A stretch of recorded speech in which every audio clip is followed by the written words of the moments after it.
ရွာသူရွာသားတရွာလုံးစုပေါင်းပြီးကျွန်တော်အိမ်ကရေလောင်ကန်တွေကရေတွေကိုခန်းချောက်အောင်ဆုတ်ထုတ်ပစ်ကြတယ်ပြီးတော့တန်ဖိုးတန်းချီတန်းတဲ့အကောင်စားဂျပန်ငါးချင်း koi fish တွေကိုလူယူသွားကြတာပေါ့ဒါပေမဲ့အဲ့ဒီညမှာပဲသူတို့အားလုံးတက်ပြီးပါဇက်က။အမြုပ်တွေထွက်ကလက်ထရီတွေကိုစုပြုံရောက်သွားကြတယ်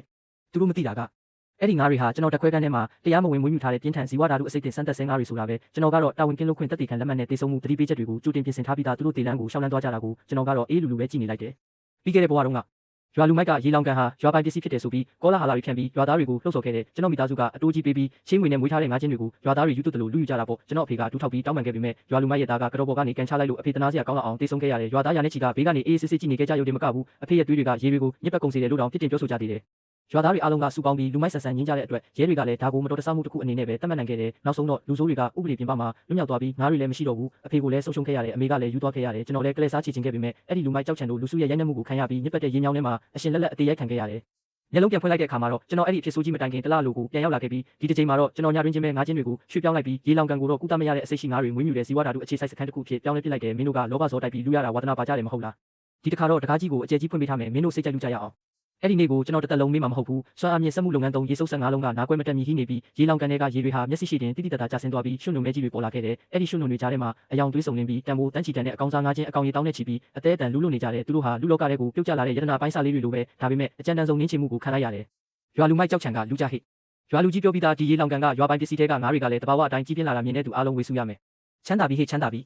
ဒီငါးတွေရဲ့အယောင်ကတကယ်ကိုလှတာပဲမြို့ကဟင်းသီးဟင်းရွက်စည်းမှာတွားရောက်ရင်တပိတာကိုအနည်းဆုံး2000 3000တော့ရမှာပဲလို့ပြောတယ်ရာနဲ့ချီတဲ့ရွာသားတွေဟာယူသွတ်သွားကြတယ်လို့ပဲငါးဖမ်းဖက်နှက်တွေစီးတက်မျောစာအိတ်တွေပလတ်စတစ်ပုံးတွေနောက်ဆုံးရေချိုးတဲ့အင်တုံတွေကိုပါယူလာကြတယ်သူတို့ကရွှွန့်နုံတွေကိုအကြောက်လန့်မရှိတိုးဝင်ပြီးကျွန်တော်တို့မိသားစုရဲ့စုဆောင်းထားသမျှနဲ့3နှစ်တိုင်တိုင်ညမပြတ်ပြုစုပြောထောင်ထားခဲ့တဲ့အကောင်စားငါးချင်းတွေကိုယူသွတ်စွာဖမ်းဆီးကြတယ်အဖေကရွှွန့်နုံတွေကြားထဲဒူးထောက်ပြီးအသေးအတန်အော်ဟစ်ငိုယိုတောင်းပန်ရှာတယ်ရွာလူကြီးကြောက်ချံရွာကလူကြီးမင်းတို့ရာအားလုံးပဲရက်လိုက်ကြပါတော့ဗျာဒါတွေကဘဲကလာတဲ့တဘာဝငါးတွေဖြစ်ရမှာလဲဒါတွေကကျွန်တော်တို့မိသားစုအတိုးကြီးပေးပြီးချင်းငွေယူကဝယ်ထားတဲ့အစင်းမြင့်ငါးချင်းသားပေါက်တွေပါဗျာတကောင်ကိုထောင်ချီတန်းတာပါမင်းတို့ကအကျွေးစစ်အနေငယ်နဲ့တွားရောက်မှုလူယူကြတာကျွန်တော်တို့မိသားစုတစုလုံးကိုတေအောင်တွန်းပို့နေကြတာပဲရွာလူမိုက်ကြောက်ချံကတော့စစ်လိတ်ကလိတ်ခဲ့ပြီးလက်ပြုံးပြုံးကလင်းဖိုးကြီးမင်းဒီမှာလာပြီးလေမဖက်နဲ့ဒီရေလောင်ကန်ကအဲ့ဒီတုန်းကရွာပိုင်မဟုတ်ဘူးလားရွာပိုင်ဆိုရင်ကန်တဲကလိတ်ဖြစ်ဖြစ်ငါဖြစ်ဖြစ်အားလုံးပိုင်တာပေါ့မင်းကခိုးကြောင်ခိုးဝက်နဲ့နှစ်အတော်ကြာမွေးပြီးတယောက်တည်းအကုန်ဝမ်းမလို့ကြံနေတာလားမရဘူးဟိရွာသားတို့ရေ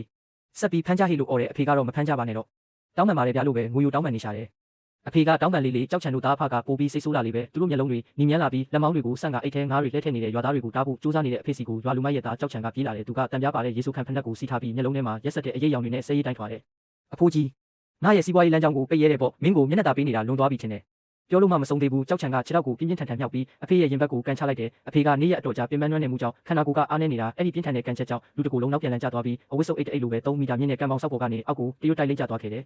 ဖုံးခနဲ့မြည်တမ်းတဲ့အတူအဖေရဲ့ဦးကောင်းအနောက်ဘက်ဟာရေမြောင်းအောက်ခြေကထွက်နေတဲ့မာကျောတဲ့ကွန်ကရစ်တုံးပေါ်ကိုကွက်တိကျဆင်းသွားခဲ့တယ်ရဲရဲနေတဲ့သွေးတွေဟာညစ်ပတ်နေတဲ့ရွှွန့်ရည်တွေကိုချက်ချင်းပဲပြန့်နှံ့သွားတော့တယ်ကျွန်တော်အဝေးကနေအော်ဟစ်ပြီးပြေးလာခဲ့ပေမဲ့နောက်ကျသွားခဲ့ပါပြီအဖေရဲ့မျက်လုံးတွေကရေလောင်ကန်လယ်မှာအလူရဲ့အနှင်းခံနေရတဲ့ငါးချင်းတွေကိုစိုက်ကြည့်ရင်ခန္ဓာကိုယ်နှစ်ချက်လောက်တုံရင်သွားပြီးနောက်အသက်ရှူရက်သွားခဲ့ရှာတယ်